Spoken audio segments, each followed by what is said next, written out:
Have you ever stopped to wonder how your computer just connects? You know, how it instantly pulls up websites, lets you talk to friends, and gets you information from all over the globe. It really does feel like magic, but it all comes down to the fundamentals of computer networking. All right, so let's dive in and pull back the curtain. We're going to start with the absolute basics, the fundamentals. Then we'll look at the different types and layouts of networks you use every day. After that, we'll get into the rules and addresses that let devices find each other. And finally, we'll cover the essential languages they speak.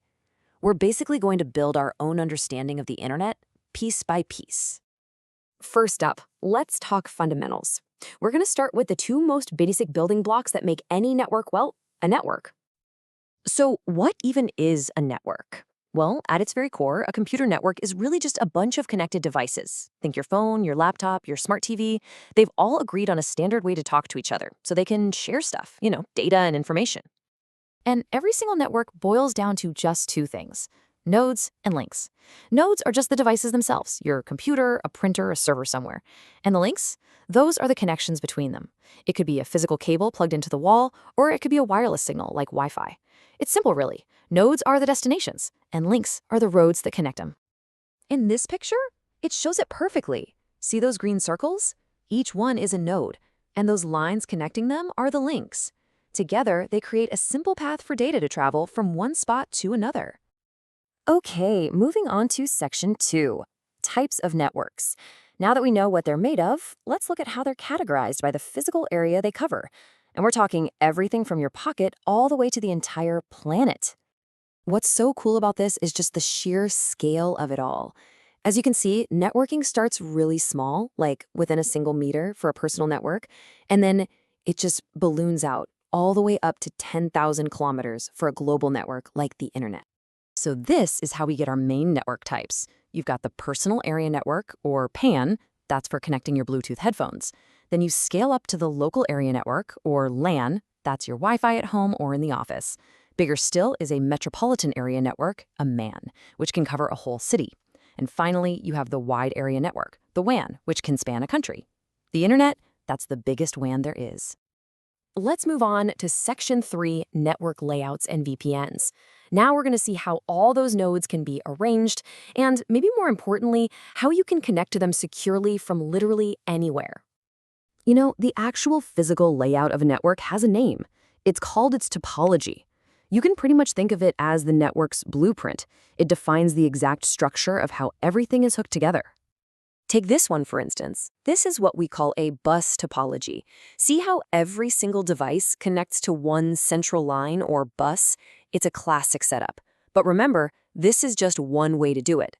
Networks can also be laid out like a star, or in a ring, or even a crazy hybrid of different types. So we've got our network laid out. But what happens when you're not physically there? What if you need to connect to your private office network, but you're working from home, miles away? How do you do that safely over the big public internet? Well, that's exactly what a virtual private network, or VPN, is for. This diagram shows it perfectly. A VPN creates this secure, encrypted tunnel right through the public internet. It lets all these computers in different cities across Australia connect to each other as if they were all plugged into the same private system in a single building. It's pretty incredible. So why is everyone using them?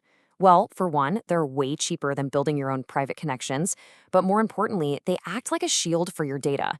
They secure your sensitive information, they encrypt your traffic so no one can spy on it, and they can even disguise your online identity. The key takeaway here is security and privacy, which is absolutely crucial for working remotely these days. All right, on to section 4, models for communication. So we have the physical connections, but how do all these different devices agree on how to talk to each other? That's where communication models come in. They're basically the rules of the road for the internet.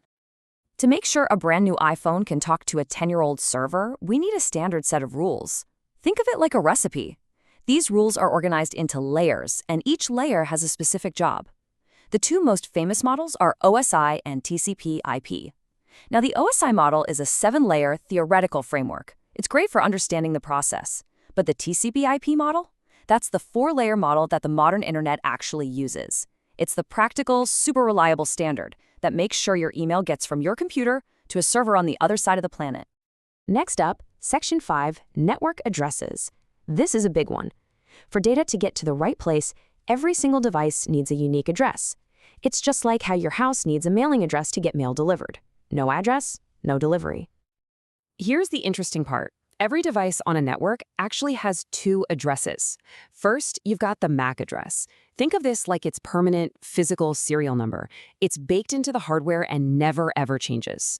Then you have the IP address. This is a temporary address your device gets when it joins a network. It's a lot like your current mailing address. It can change depending on where you are. These IP addresses are organized into different classes, from A to E.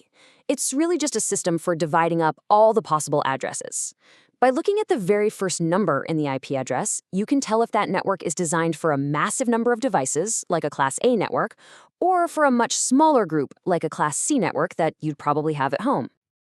And finally, let's talk about protocols. If the communication model we just discussed is the overall blueprint, then you can think of protocols as the specific languages spoken over the network, and each app uses a different language to do its job. You use these all the time.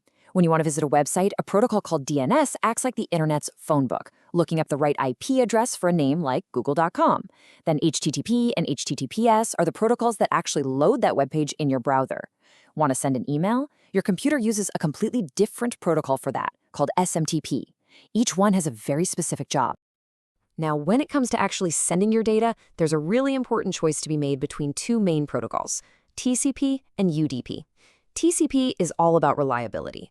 It's slow and careful, checking and double-checking to make sure every single piece of your data arrives perfectly. That's essential for an email or a file download. UDP, on the other hand, is all about speed. It just blasts the data out as fast as possible without all the checking. That's perfect for things like video streaming or online gaming, where a tiny glitch doesn't matter as much as keeping things going in real time. So, we've covered a lot, right? The physical nodes and links, the addresses that tell data where to go, and the protocols that manage the whole conversation. The truly amazing part is how all of these different pieces work together perfectly in the blink of an eye. And that brings us to one final thought. What actually happens when you type google.com into your web browser and hit enter? That one simple action uses every single concept we've talked about today.